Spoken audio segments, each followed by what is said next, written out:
Halo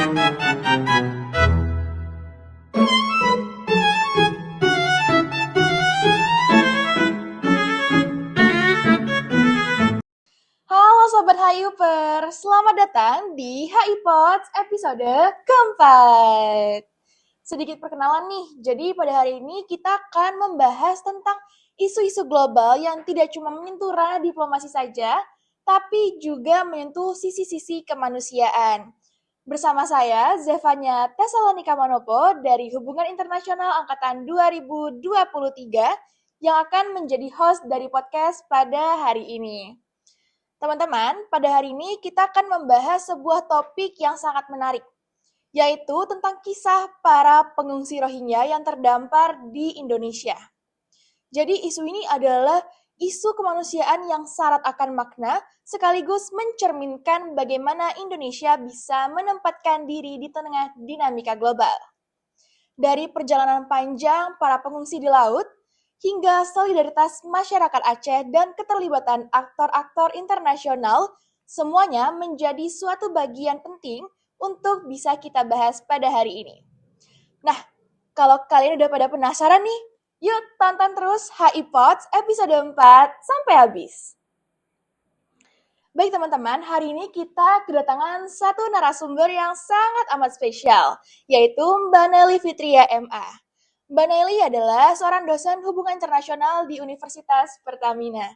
Beliau menempuh pendidikan S1 Hubungan Internasional di UIN Jakarta, lalu melanjutkan studi master di University of Birmingham di Inggris, dengan spesialisasi di diplomasi. Saat ini, Mbak Nelly mengajar mata kuliah diplomasi dan kebijakan luar negeri, dengan fokus besar pada isu-isu human rights. Jadi teman-teman, pas banget nih kehadiran Mbak Nelly pada hari ini untuk bisa membantu kita dalam membedah persoalan Rohingya yang memang menyentuh sisi-sisi diplomasi sekaligus kemanusiaan.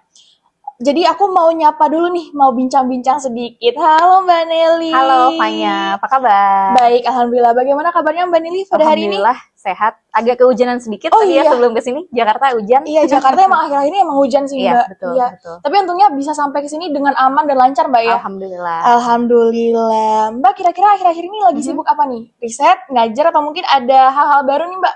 Boleh dong diceritain ke teman-teman HI. Oke, sebetulnya kalau kita kan lagi libur semester ya, jadi memang kegiatannya ya banyak kosongnya, tapi nggak kosong-kosong banget. Namanya dosen tuh akan selalu ada aja kerjaannya gitu ya.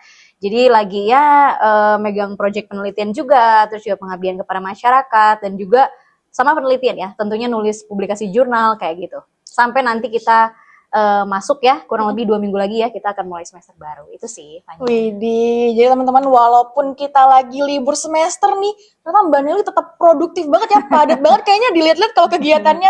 Tapi nih ya, hari ini Mbak Nelly rela nih untuk menyempatkan waktunya ngobrol-ngobrol, terus juga sharing session terkait dengan pengetahuan dan juga pengalaman Mbak Nelly di isu Rohingya ini. Senang banget sih bisa ngobrol sama Mbak Nelly hari ini, apalagi latar belakang Mbak Nelly kan sangat relevan ya di bidang diplomasi dan juga hak asasi manusia. Jadi Mbak, hari ini emang topik kita nih agak sedikit berat ya Mbak ya, apalagi juga kita take-nya siang hari, tapi semoga nanti di sesi kita tuh bisa lancar, baik dari penyampaiannya dan lain-lain. Nah, teman-teman, untuk memulai diskusi pada hari ini, aku mau coba tanya satu pertanyaan dulu nih Mbak. Oke. Mbak Nelly, kita kan tahu nih bahwasannya dalam beberapa tahun terakhir, Aceh ini seringkali menjadi lokasi di mana kapal para pengungsi Rohingya ini berlabuh. Yang kadang mungkin karena faktor alam, karena faktor laut yang tidak menentu ya Mbak ya, faktor ombak, kemudian juga kadang karena nelayan setempat yang memang menolong para pengungsi tersebut. Hal ini tentunya menimbulkan pertanyaan tersendiri. Kenapa sih Indonesia ini, khususnya Aceh, begitu sering menjadi tempat persinggahan para pengungsi Rohingya? Boleh nih Mbak, bisa dikasih tahu nih kepada teman-teman. Baik, terima kasih Fanya pertanyaannya. Oke, teman-teman, tadi sudah diperkenalkan ya terkait dengan background saya, dan sebetulnya bukan expert ya di bidang human rights, hanya saja memang pernah punya pengalaman gitu ya, karena sebelumnya saya pernah bekerja di AICHR, ASEAN Intergovernmental Commission on Human Rights, di mana di lembaga AICHR ini kurang lebih banyak interaksi dengan isu-isu secara langsung dan di lapangan gitu ya. Kalau Rohingya, memang saya mendalami isu migration ini ya sejak kerja di AICHR di Kementerian Luar Negeri begitu ya, sebelum jadi dosen ya. Dan tentu banyak skill ya atau knowledge yang memang kita akhirnya tahu pola-pola migration, itu yang pertama dipelajari dari isu human rights secara umum gitu ya. Nah, kalau kita masuk ke langsung spesifik Rohingya dan Aceh, sebetulnya ini kan isu sudah lama bergulir ya, dan isu hak asasi manusia itu memang banyak yang unresolved ya, apalagi di ASEAN khususnya begitu ya. Fanya juga udah belajar juga di kelas gitu ya. Jadi kenapa sih Rohingya itu kok sekarang kita mengalami yang namanya dilema refugee begitu ya. Sedangkan di sisi yang lain kita perlu melihat dari berbagai macam angle, apalagi kalau hubungan internasional ini kan juga luas gitu ya. Nah, paling gampang sebetulnya kita melihat dari sisi kedekatan geografis. Jadi kalau teman-teman lihat peta gitu ya, di peta Southeast Asia atau Asia Tenggara gitu ya, itu memang jalurnya etnis Rohingya ini, mereka kan stateless person dan juga displaced person ya, yang ada di perbatasan antara Myanmar dengan Bangladesh sebetulnya penempatannya itu gitu ya. Nah, mereka ketika kebanyakan mereka itu eksodus ya, atau besar-besaran keluar dari wilayah Rakhine State ya, atau Arakan dulu disebutnya gitu ya, itu paling dekat memang jalurnya itu ke kita. Jadi kalau bisa dilihat sendiri di peta, itu ada namanya Teluk Bengal, namanya Teluk Bengal gitu ya. Itu memang yang paling dekat secara geografis itu adalah Nanggro Aceh Darussalam. Sehingga ditambah lagi kita punya yang namanya brotherhood, rasa persaudaraan ya, di mana Rohingya ini kan etnis yang tidak diakui oleh pemerintah Myanmar dan mereka Muslim gitu ya. Jadi orang-orang Muslim Rohingya ini ya yang terdisplace itu akhirnya datang ke wilayah yang memang paling dekat di situ gitu ya. Terlepas dari apakah nantinya diterima atau ditolak sama orang-orang Aceh khususnya pesisir gitu ya. Yang jelas mereka pertama itu menyelamatkan diri dulu ke tempat yang paling dekat, yaitu adalah Nanggro Aceh Darussalam. Ditambah lagi sesama Muslim. Jadi ada layernya banyak dalam memahami isu ini. Sampai akhirnya eksodus itu diterimalah sama pemerintah Aceh, sama warga Aceh di sekitar pesisir, kurang lebih seperti itu. Karena kedekatan geografis gitu, Fanya. Oke, berarti takeaway points-nya dari pertanyaan pertama ini adalah pertama kita emang deket banget secara geografis. Betul. Kemudian juga kedua ada rasa persaudaraan ya Mbak ya, brotherhood, karena sesama Muslim Mbak ya. Betul. Jadi itu teman-teman alasan kenapa Aceh itu mostly menjadi tempat persinggahan dari para pengungsi Rohingya. Nah, kita lanjut nih Mbak ke pertanyaan yang lebih menarik nih. Jadi kan Mbak sekarang, nggak sekarang aja sih, tapi juga mungkin dari dulu-dulu kehadiran Rohingya di Aceh ini sudah sering sekali menjadi sorotan media nasional maupun media internasional. Banyak yang menilai Indonesia ini sebagai sebuah negara yang sangat peduli pada nilai-nilai kemanusiaan karena sudah bersedia untuk menolong para pengungsi tersebut. Tapi di sisi lain juga Mbak, ada nih sebuah tantangan ataupun kritik yang muncul. Kalau kita melihat dari kacamata hubungan internasional, sebenarnya bagaimana sih isu Rohingya ini memengaruhi citra Indonesia di mata dunia, Mbak? Oke, baik. Kalau kita melihat dari angle HI, kan tentu luas ya Fanya ya. Ada mau lihat dari mana dulu? Dari sisi teori, atau dari sisi kebijakan luar negeri, atau dari sisi diplomasi. Nah, kebetulan saya ngajar diplomasi gitu ya, memang ada kaitannya tentu dengan foreign policy gitu ya. Nah, kalau dalam studi HI dan ranah HI sendiri, bagaimana sih posisi Indonesia itu, citra kita jadi bagus apa jadi jelek sih di mata internasional gitu ya? Yang pertama, Indonesia ini terkenal dengan negara yang di mata internasional ya, dan juga pengamatan saya gitu ya, kita tuh terkenal sebagai negara pertama mediator, dan yang kedua adalah negara yang sangat peduli dengan isu-isu kemanusiaan tentunya gitu ya. Kayak mungkin kalau bukan Rohingya, kita melihat isu Palestina. Ya ini kan jadi isu kemanusiaan yang memang di-highlight khususnya di era Menlu yang sebelumnya, Ibu Retno Marsudi. Itu kan kita ngelihat ya ketika KTT Oki, kalau saya nggak salah di Jeddah, itu kan sampai approach-nya tuh personal ke para pemimpin leadernya negara-negara Oki gitu ya. Itulah spirit kita, itulah spirit Indonesia gitu gitu ya.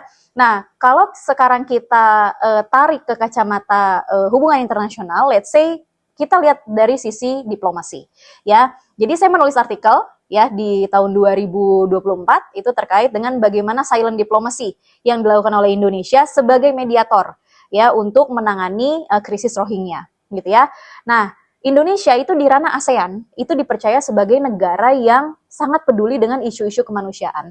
Ya, jadi sebisa mungkin di pertemuan-pertemuan ASEAN itu di KTT atau misalnya pertemuan-pertemuan yang tidak di-share secara publik itu isu kemanusiaan itu akan selalu diraih sama kita, sama Indonesia. Kenapa saya bisa bilang begitu? Karena saya pernah ikut langsung gitu ya di sidang ASEAN dan bagaimana Indonesia tuh punya satu sense untuk ayo dong dengerin dong ini tuh urgent masalahnya seperti itu ya. Nah, kalau dari sisi hubungan internasional ya tentu jelas citra kita dipandang sangat baik di mata dunia. Dan yang paling positif adalah Indonesia ini kan melakukan pendekatan, lagi-lagi diplomasi itu kan berbicara bagaimana karakter negara gitu ya. Nah, beda dengan negara lain ya, kita itu menempuh cara-cara yang dalam tanda kutip tidak frontal. Sehingga misalnya kita dalam satu forum gitu ya, misalnya ada negara yang melakukan pelanggaran hak asasi manusia di negaranya. Nah, kita memang tidak boleh intervensi karena prinsip di ASEAN itu kan non-intervention. Nah, Myanmar ini kan salah satu anggota ASEAN juga. Indonesia juga bagian dari ASEAN juga. Nah, ketika masuk di ranah diplomasi, ya, jadi Indonesia lebih menempuh cara yang lebih silent. Nah, dengan cara yang lebih silent itu, Myanmar jauh lebih bisa menerima dibandingkan misalnya shouting, misalnya meneriakkan di depan forum itu kan sama lah kayak kita manusia ya. Saya Fanya, saya omelin di kelas, malu nggak? Malu kan? Terus kayak, kok Maneli gitu sih? Gitu kan jadi malu sama teman-teman kayak gitu. Nah, itu cara seperti itu lebih diterima oleh Myanmar sehingga Indonesia itu melakukan yang namanya silent diplomasi sebagai mediator gitu ya, dan juga shuttle diplomasi. Shuttle diplomasi itu diplomasi ulang-alik ya, ketika Myanmar tidak mau head to head ngomong langsung sama Bangladesh karena masalah ini sensitif gitu ya, maka Indonesia yang berperan ngomong ke Myanmar, abis ngomong sama Myanmar terus ngomong ke Bangladesh. Jadi di tengah-tengah. Jadi Mbak, kan Indonesia ini tidak mungkin dong mengatasi hal ini sendirian. Pastinya Indonesia juga memerlukan bantuan nih, baik itu dari negara lain atau mungkin dari organisasi-organisasi lainnya. Nah, Indonesia kan tergabung di dalam beberapa organisasi. Salah satunya itu adalah ASEAN yang punya mekanisme regional tersendiri. Dan ada juga organisasi internasional lainnya seperti UNHCR ataupun IOM yang memang sudah sering terlibat langsung dalam mengatasi isu-isu kemanusiaan seperti ini. Ya. Kalau dalam pandangan Mbak Nelly sendiri nih Mbak, sebenarnya sejauh mana sih peran ASEAN ataupun organisasi internasional lainnya bisa membantu Indonesia dalam mengatasi persoalan pengungsi Rohingya pada hari ini? Oke. Jadi kalau ASEAN itu kan organisasi regional ya, yang tugasnya adalah tentu punya mandat, tentu punya charter gitu ya, dan mereka fungsinya adalah promotion of human rights. Jadi upholding the value of human rights di ASEAN gitu ya, promosi-promosi tentang hak asasi manusia di ASEAN begitu ya.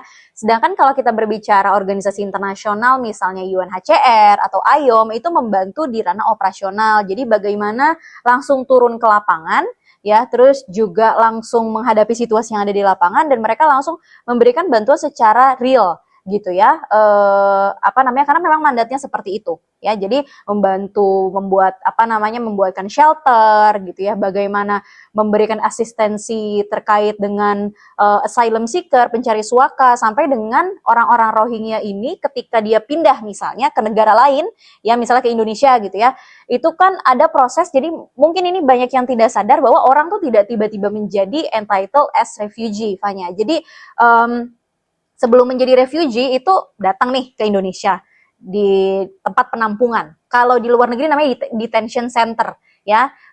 Kalau di Indonesia tempat penampungan lah kita bahasakan begitu ya. Nah, detention center ini nanti mereka ditampung dulu di situ, diberikan perlindungan tempat dulu, baru nanti UNHCR akan menginvestigasi dari mana mereka berasal gitu ya. Apalagi kalau orang-orang Rohingya ini kan stateless person, sehingga mereka itu kan di dalam tanda kutip tidak diakui oleh Myanmar karena dari 135 etnis yang ada di Myanmar itu Rohingya tidak diakui sebagai etnis yang ada di Myanmar gitu ya. Ada pengaruh lagi yang lain tentu kalau di Myanmar. Kenapa ada sentimen dengan pemeluk agama Buddha yang ada di sana ya, sehingga ditambah lagi sistemnya adalah junta militer ya, sehingga kalau ada operasi militer besar-besaran ini terdisplay secara paksa gitu, ibaratnya mereka harus keluar saat itu juga karena memang tidak diakui ya, tidak diakui dan diusir. Lalu sampailah misalnya sampai di Aceh gitu ya, di handle sama UNHCR. Ini diinvestigasi, dicari tahu namanya siapa, asal usulnya bagaimana, dan itu kan pekerjaan yang cukup challenging karena nggak punya identitas penduduk kayak kita. Fanya misalnya di luar negeri terus kamu paspornya hilang, itu kan bingung kan? Yang ada misalnya KTP, nah KTP kan tidak berlaku di sana begitu ya. Nah, jadi peran UNHCR dan AYOM kurang lebih seperti itu di ranah operasionalisasi di lapangan gitu ya. Tapi kita perlu lihat bahwa ASEAN ini juga sempat saya teliti gitu ya. Sebetulnya bagaimana sih ASEAN ini kan memang tidak ada mekanisme pengadilan HAM. Tidak ada seperti misalnya ICJ atau ICC seperti itu ya. Sehingga pada akhirnya kita ada nggak sih isu ini tuh naik di PBB kayak gitu ya, karena kan bagian dari hubungan internasional juga, kita juga bagian dari negara PBB, Myanmar juga negara PBB gitu ya, anggota gitu ya. Dan ternyata ada ya yang namanya di sini adalah, jadi di utusan PBB itu punya ya yang namanya jadi ASEAN itu bekerja sama dengan UN ya, di sini saya takut salah sebut ya. Jadi ASEAN Chair Special Envoy on Myanmar itu berkoordinasi dengan UN, dengan PBB ya.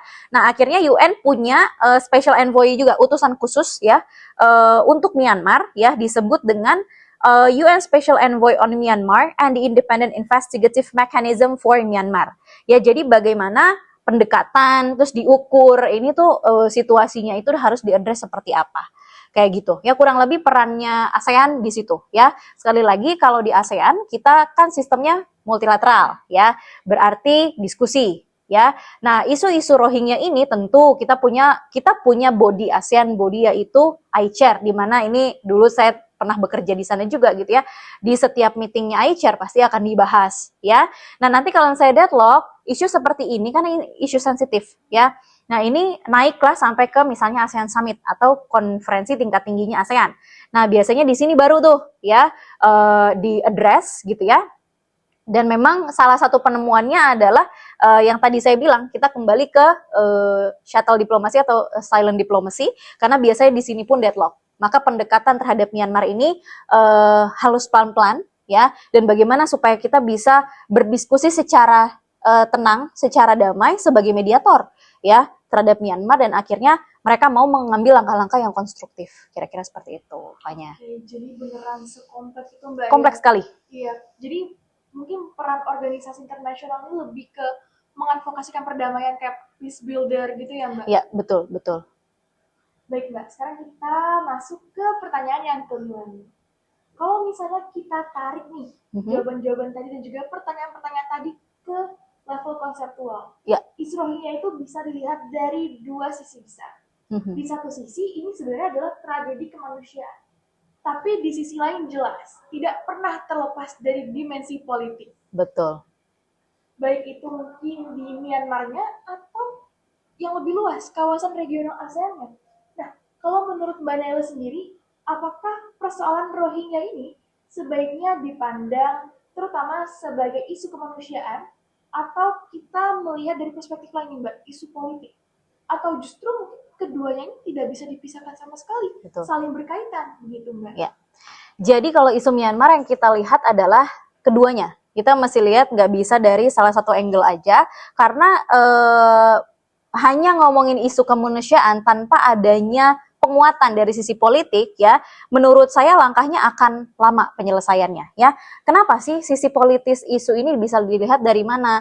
Myanmar punya undang-undang kewarganegaraan. Kalau saya tidak salah 1982.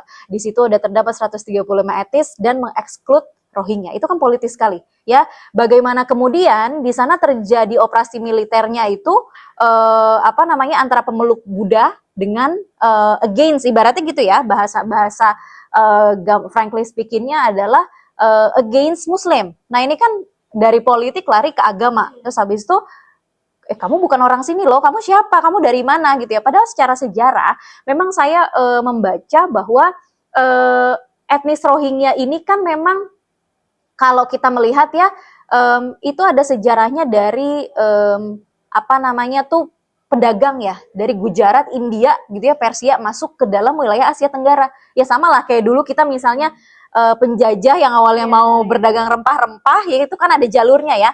Nah di situ sehingga itu di bawah pengaruh kolonialisme Inggris ditempatkan di situ.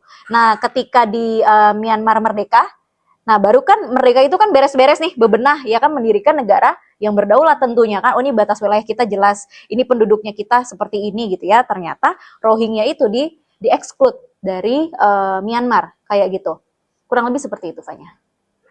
Oke, berarti ada sisi-sisi sejarahnya juga ya Mbak ya, yang menyebabkan sampai akhirnya pada hari ini isunya tuh sangat amat ruwet gitu ya Mbak ya. Jadi memang tidak mudah teman-teman untuk diselesaikan. Apalagi sudah menyangkut apa ya, semacam hak dari negara itu sendiri untuk menentukan posisinya, kebijakannya seperti itu. Nah, kemudian Mbak, Indonesia kan kalau misalnya dalam menangani isu ini tentunya tadi sempat beberapa kali disinggung, kita berada dalam posisi yang dilematis nih Mbak.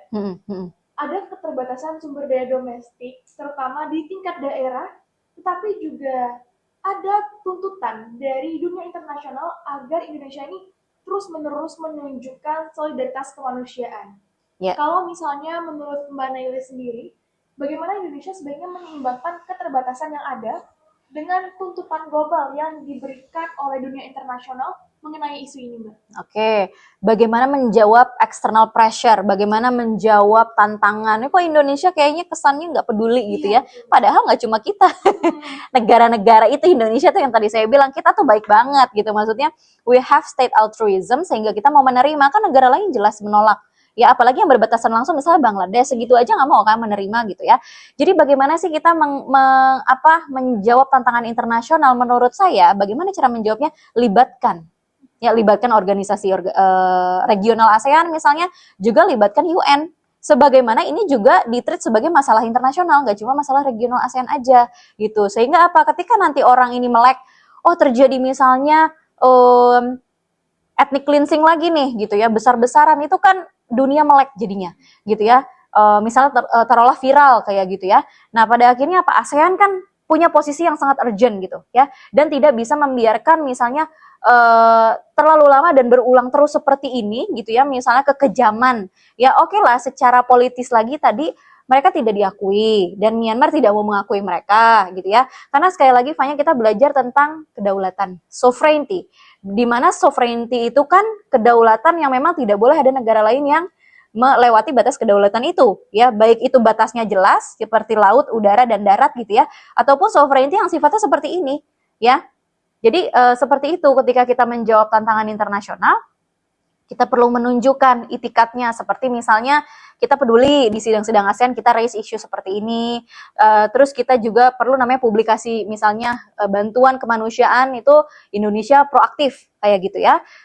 Kurang lebih seperti itu. Nanti negara di negara lainnya ya, saya rasa itu akan sedikit demi sedikit akan mulai melihat ya dan melek gitu ya, ngeh bahwa oh ini juga isu kita bersama yang perlu kita bantu, kira-kira seperti itu. Tinggal pendekatan kita menurut saya yang perlu lebih tepat lagi, sehingga Myanmar dan Bangladesh ini mau ngobrol, kira-kira begitu gitu Fanya. Oke, tadi sempat disinggung nih teman-teman bahwasannya ya negara-negara lain itu memang sudah seharusnya dilibatkan. Jadi jangan cuma memberikan pressure itu ke Indonesia saja ya. Ada juga negara Malaysia dan Thailand yang menghadapi persoalan serupa. Kalau misalnya menurut Mbak Naila sendiri, sebenarnya bagaimana sih Mbak perbedaan pendekatan yang diambil oleh Indonesia dibandingkan negara-negara tetangga lainnya dalam menangani isu Rohingya ini, Mbak? Oke, negara punya ciri khas. Lagi-lagi di diplomasi kita punya ciri khas, kita punya cara sendiri. Kayak ASEAN punya namanya ASEAN Way gitu ya. Indonesia punya Indonesian Way. How we behave gitu ya di dalam relasi kita di regional ataupun internasional gitu ya.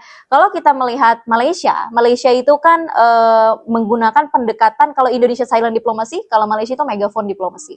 Salah satunya adalah Malaysia itu salah satu negara yang cukup vokal menyuarakan itu langsung di KTT ASEAN, sehingga saya agak lupa ya itu KTT ASEAN di tahun berapa, itu Myanmar sempat tersinggung dengan Malaysia karena Malaysia tegas. Kenapa? Malaysia negara Islam ya, dan betul-betul mengecam, condemn ya, kalau bahasa di HI itu kan kalau condemning itu udah sesuatu yang sudah keras sekali gitu. Maksudnya humanitarian atau human rights violation-nya sudah sangat berat.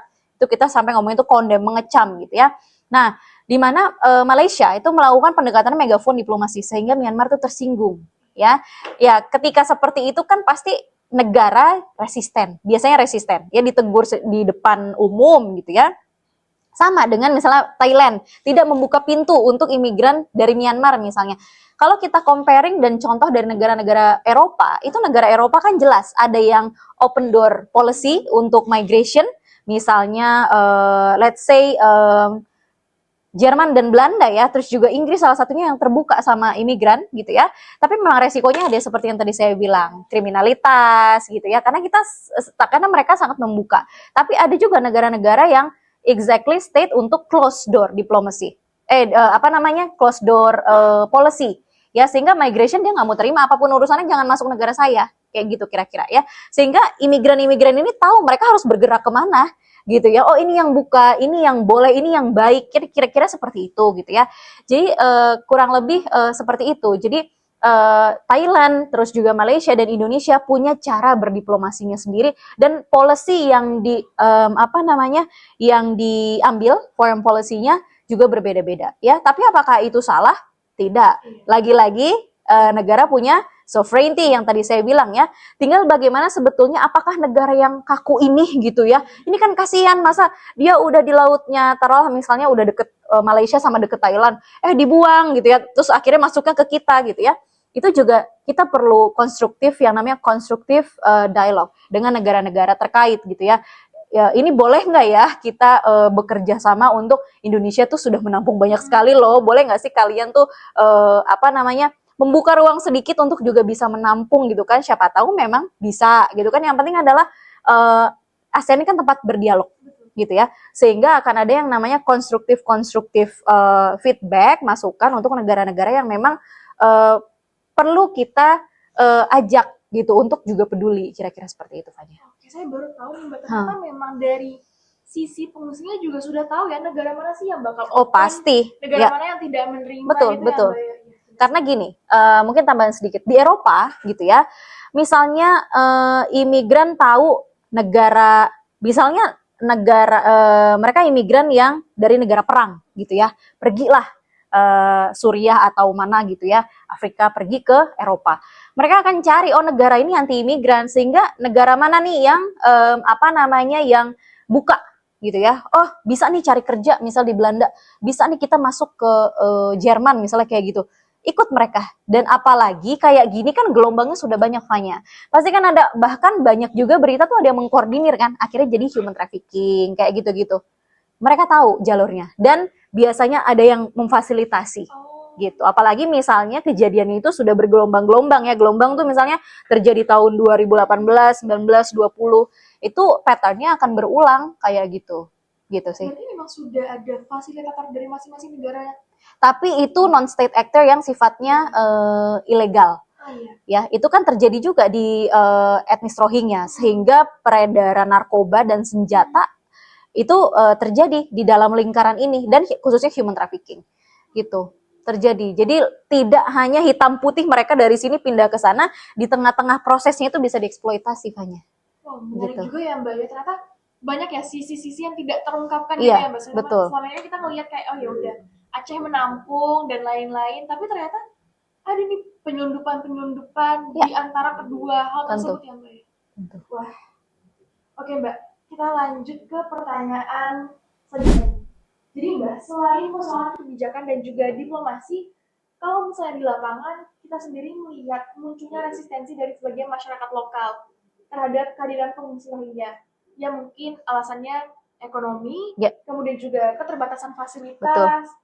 kemudian ada pengaruh informasi negatif yang tersebar di media sosial, karena kan sebenarnya susah juga ya Mbak ya bagi masyarakat lokal untuk mau langsung menerima pendatang, Betul, karena betul. ada apa ya Mbak, takutnya menciptakan saingan tersendiri di daerah yang memang sudah menjadi milik mereka gitu kan. Betul, betul. Nah, kalau menurut Mbak Dela sendiri sebenarnya bagaimana sih sebaiknya Indonesia ini mengatasi tantangan sosial ini agar semangat solidaritas kemanusiaan ini bisa tetap terjaga tanpa harus mengorbankan kepentingan masyarakat setempat, Mbak? Oke, yang pertama adalah awareness dari masyarakat setempat bahwa ini sudah banyak eksodus yang datang ke wilayah mereka.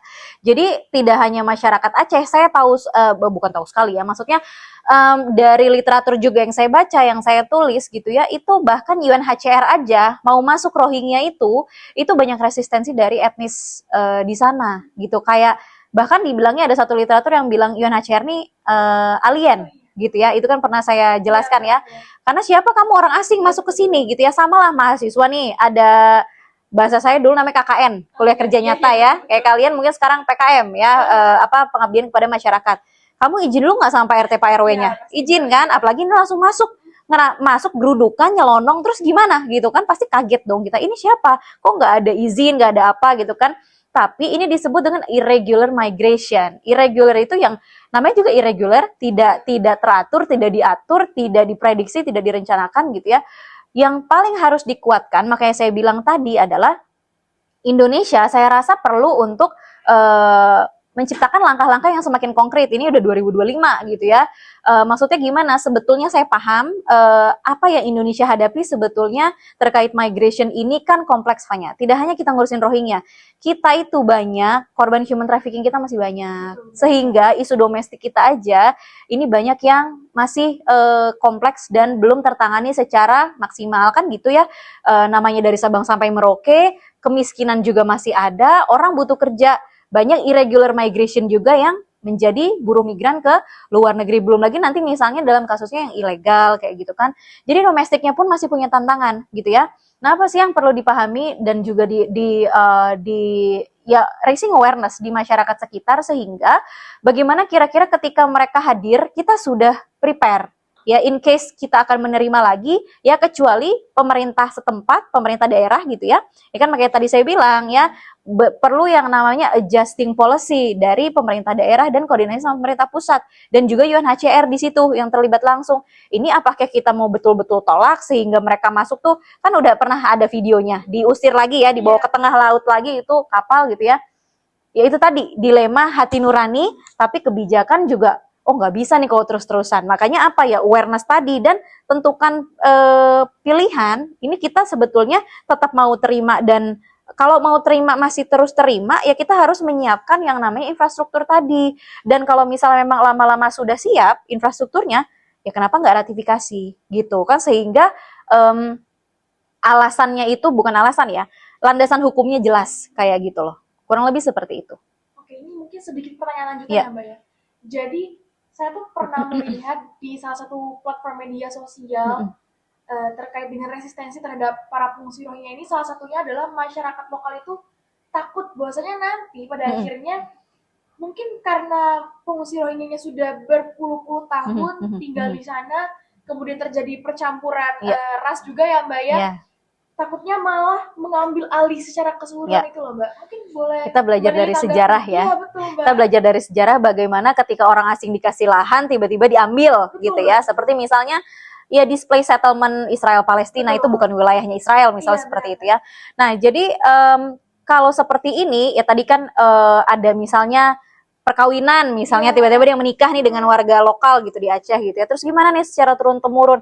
Ya yang jelas adalah law enforcement, penegakan hukum, di mana dicek kan ketika mereka masuk, yang tadi saya bilang itu kan sebelum mereka entitled as refugee, itu kan mereka jadi asylum seeker dulu, di-identified mereka dari mana dan lain-lain sebagainya. Itu kan panjang prosesnya sampai mereka nanti entitled as refugee. Maka mereka ketika entitled as refugee, mereka ada yang namanya integration dengan masyarakat lokal kayak gitu ya. Yang penting adalah apa, law enforcement-nya yang harus ketat di sana. Apa buktinya? Oh, dapat KTP asli. Ini kan masalahnya, ini kebanyakan illegal settlement jadinya ya. Illegal settlement itu nggak punya dokumen ya. Itu kalau kayak gitu terjadi bukan cuma di Aceh, banyak daerah di Indonesia. Tiba-tiba dia orang warga negara asing, tidak harus Rohingya, tiba-tiba misalnya dia tinggal di satu tempat, saya di Bali kayak gitu ya, atau di Yogyakarta gitu ya, yang banyak di situ misalnya orang-orang bule gitu ya, orang asing tuh pemukimannya di situ gitu ya. Nah ternyata visanya overstay kayak gitu, itu yang apa namanya perlu dipahami bahwa apa namanya sih law enforcement atau aturan hukumnya harus jelas. Mereka harus punya misalnya KTP. Terus kalau belum punya KTP ya harus ditindak tegas sama pemerintah atau apa namanya imigrasi ya, imigrasi setempat kayak gitu sih menurut saya. Baik Mbak, dari setelah berjalannya diskusi kita tadi ya, menarik banget nih, banyak banget nih hal-hal baru yang masuk nih kotak saya. Wah, ini insight-nya dari segini nih, naik segini nih Mbak, kalau dari saya ya. Jadi kan teman-teman kita udah ngeliat nih, oh ternyata isu lainnya ini beneran sekompleks itu loh. Gak mudah loh untuk diselesaikan, bahkan setelah berpuluh-puluh tahun penyelesaian pun tidak menemukan titik tengahnya. Jadi memang deadlock ya Mbak ya. Jadi banyak banget lah intinya hal-hal yang perlu dipertimbangkan dalam mengatasi isu ini, mulai dari aspek lokal di Acehnya, kalau misalnya di Indonesia ya, kemudian juga hingga keadaan politik global yang dinamis. Nah, mungkin sebagai penutup nih Mbak, menurut Mbak Nelly, apa sih pelajaran paling penting yang bisa kita tarik dari pengalaman Indonesia dalam menghadapi pengungsi Rohingya? Khususnya nih Mbak, untuk teman-teman pendengar HI Pods episode 4 ini, yaitu teman-teman mahasiswa HI Uper angkatan yang ada lah Mbak ya, yang lagi nonton gitu lah ya. Semua angkatan ya. Betul, terutama mungkin ada nih Mbak yang mau menjadi calon policy maker ke depannya, mungkin boleh nih Mbak diberikan refleksinya. Oke. Kalau refleksi untuk kita semua adalah memang isu humanity, isu human rights itu pasti saya yakin di dalam hati kita, di dalam hati nurani kita, itu pasti setiap orang ada kepedulian. Saya yakin gitu ya. Ya kecuali yang nggak mau peduli atau kecuali yang betul-betul melihat pihak lain sebagai musuh, kira-kira seperti itu ya.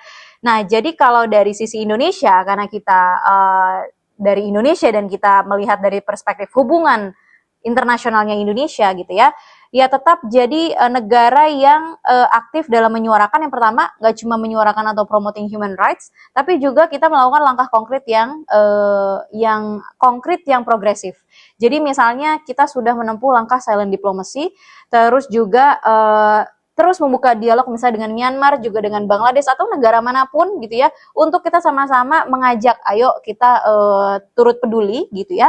Dan kita pada akhirnya kan yang merupakan satu keberhasilan juga ketika kita bisa masukin bantuan humanitarian aid ke Myanmar. Karena saya pernah menghadiri satu diskusi beberapa tahun yang lalu ketika saya masih di iChare dulu ya, itu kita bertemu kalau saya nggak salah dengan Dompet Duafa. Jadi organisasi filantropi juga kebanyakan kan yang memang bisa masuk aksesnya ke dalam Rakhine State ini organisasi-organisasi filantropi sama NGO ya. Jadi langsung masuk ke daerah terdampak gitu ya dan mengantarkan bantuan. Saya rasa itu bagian dari yang harus terus dipelihara.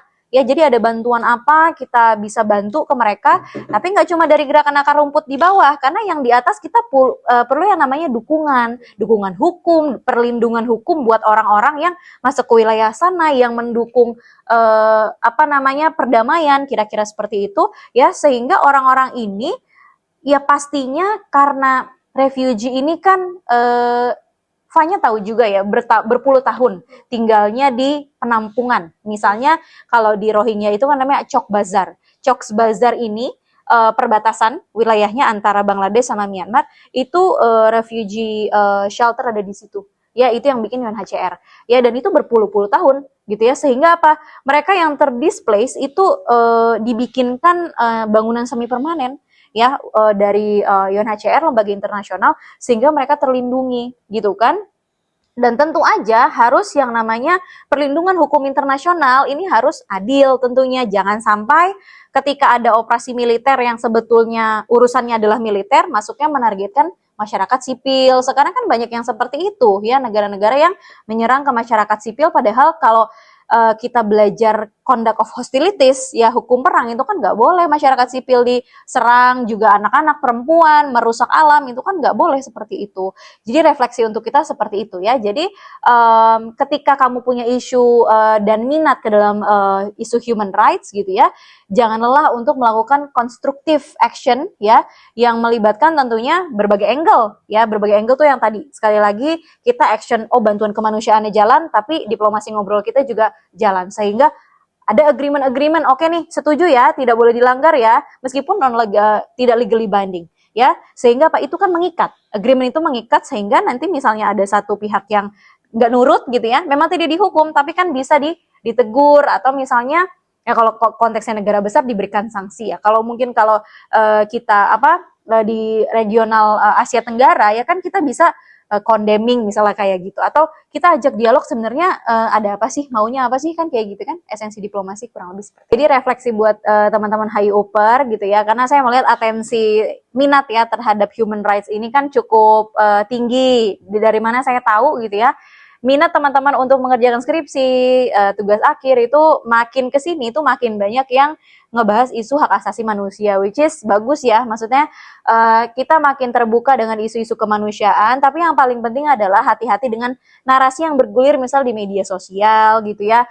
Karena dalam melihat isu kemanusiaan ini kita harus, tadi saya bilang, secara utuh melihat dari berbagai angle. Terus kayak misalnya jangan mudah terpancing emosi misalnya atau provokasi, karena kemanusiaan gampang banget ya isunya tuh dipelintir gitu ya.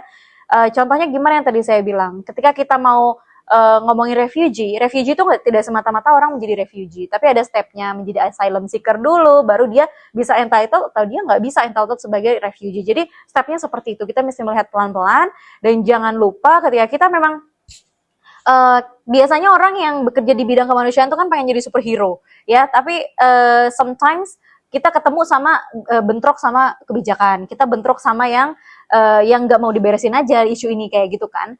Tapi yang paling penting adalah kita punya willingness untuk mau punya upaya dialog secara positif gitu ya, dan memang butuh endurance ya. Endurance tuh isu yang berabad-abad tidak bisa selesai, itu memang butuh. Makanya ngomongin Rohingya ini kan pasti diplomat-diplomat kita gitu ya, itu kan endurance atau ketahanannya itu kan hebat ya. Maksudnya mereka bisa kayak timeless gitu loh, bisa terus ngomong, bisa terus proaktif, ayo dong jangan kayak gitu ya. Kita bangun gimana agreement yang tadi Fanya bilang gitu ya, ada agreement baru di antara Myanmar dan junta militernya gitu ya, untuk misalnya melakukan ceasefire kayak gitu. Itu kan bagian dari hasil ya apa yang sudah kita upayakan. Jadi salah satunya ketika kita bekerja di bidang human rights, tentu kita kepedulian itu nomor satu. Tapi kita juga bukan berarti tergulung ya sama isu, karena kita mesti melihat sebagai observer, ini kita harus ngelakuin apa ya. Dan itu kan kita harus take a distance sedikit untuk ngelihat, oh saya bisa merumuskan solusi ini, saya bisa membantu menegosiasikan ini, nah sama-sama deh kita gerak kayak gitu. Yang tadi saya bilang multi level dan multi stakeholder dalam penyelesaiannya gitu. Oke, keren banget ya teman-teman. Arfasnya jangan lupa dicatat tipis-tipis ya terkait apa yang udah dibicarakan sama Mbak Neni tadi. Siapa tahu ini bisa menjadi suatu hal yang berguna nih. Bahkan kita gak pernah tahu ya Mbak ya, dengerin podcast terus nanti tiba-tiba jadi policy maker, terus oh keinget nih Mbak Neni pernah ngomong ini nih di podcast sebelumnya gitu. Oke, luar biasa sekali ya teman-teman. Gak kerasa udah mau 1 jam ini Mbak kita ngobrol-ngobrol. Iya betul, seru banget ya Fanya ya. Bener kayak pemanasan gak sih Mbak sebelum masuk? Sebelum masuk kuliah ya. Sebelum masuk kuliah kita pemanasan dulu nih. Jujur, sesi kali itu benar-benar mind blowing menurut aku, karena banyak banget nih teman-teman wawasan yang bisa kita ambil dan bisa kita tarik gitu loh. Tentunya terima kasih banyak kepada Mbak Neili yang sudah bersedia untuk hadir meluangkan waktunya, walaupun harusnya sebenarnya hari ini bisa santai-santai ya Mbak. Makasih ya, juga Fanya. Dan lain-lain, tapi jauh-jauh datang ke sini hujan-hujanan, datang ke MSA demi HIUPer. Waduh, demi HIUPer teman-teman. Oke. Tadi kita udah banyak banget nih teman-teman membahas mulai dari alasan kenapa sih Aceh ini sering jadi tempat persinggahan, tantangan kebijakan yang dihadapi Indonesia, sampai peran internasional dan juga refleksi penting bagi kita semua.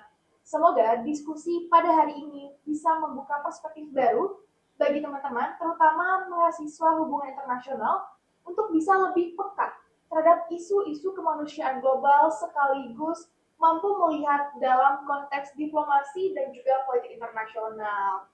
Kadang teman-teman kita tuh terlalu sibuk dengan urusan pribadi atau mungkin kehidupan kita sehari-hari, sampai kita lupa nih bahwasannya di luar sana itu ada banyak sekali orang-orang yang sedang berjuang untuk bisa Ya. tetap hidup gitu loh. Ya, betul.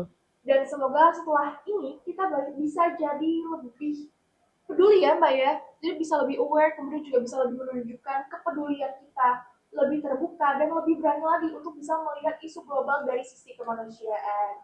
Oke, terima kasih banyak teman-teman karena sudah mendengarkan sesi Terima podcast kasih. hari ini sampai akhir. Saya Zevania Tesalonika Manopo selaku host, kemudian Mbak Nelly selaku narasumber Terima kasih. pamit undur diri. Terima kasih dan sampai jumpa di HIPod selanjutnya. Dadah. Terima kasih. Terima kasih. Yeay.